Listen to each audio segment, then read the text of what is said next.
ஒரு நாள் 24 மணி நேரம்தான். 25 இல்லை, 20 இல்லை. இதை யார் முடிவு பண்ணது? கடவுளா, விஞ்ஞானியா, இல்லை பழங்கால மனிதனா?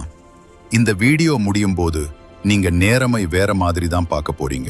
நாம பயன்படுத்துற எல்லா விஷயமும் 10 அல்லது 100 அடிப்படையில் தான் இருக்கு.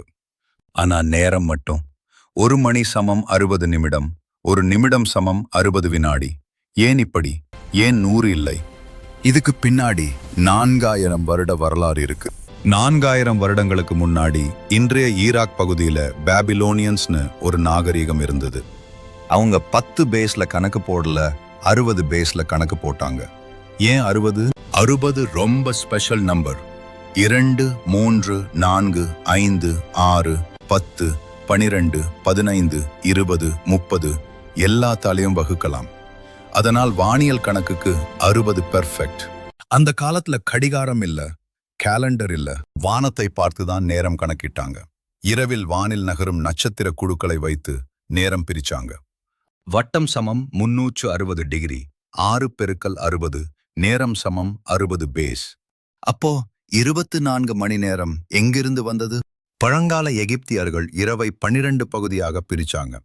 அப்புறமா பகலையும் 12 பகுதியாக பிரிச்சாங்க. 12 நைட் பிளஸ் 12 டே சமம் 24 ஹவர்ஸ். இதுதான் 24 மணி நேரத்தின் பிறப்பு. இதெல்லாம் பழைய காலம். இப்போ ஏன் மாட்டல? 1793 பிரான்ஸ், ஒரு நாள் சமம் 10 மணி, 1 மணி சமம் 100 நிமிடம். ஆனா மக்கள் சொன்னாங்க, இது எங்களுக்கு புரியல, பழைய நேரமே பெட்டர். மக்களுக்கு புரியல, அதனால 1 மணி சமம் 100 நிமிடம் அப்படிங்கிற முறை கைவிடப்பட்டது. உண்மையிலேயே ஒரு நாள் சரியாக 24 மணி நேரம் கூட இல்லை. பூமி சுழல்றது சுமார் 23 மணி 56 நிமிடம் தான். அப்போ 24 மணி நேரம் நம்ம கன்வீனியன்ஸ்க்காக ஃபிக்ஸ் பண்ணப்பட்ட ஒரு சிஸ்டம். நேரம் என்பது இயற்கை விதி அல்ல, அது மனிதர்கள் புரிந்து கொள்ள உருவாக்கிய ஒரு அளவுகோல்.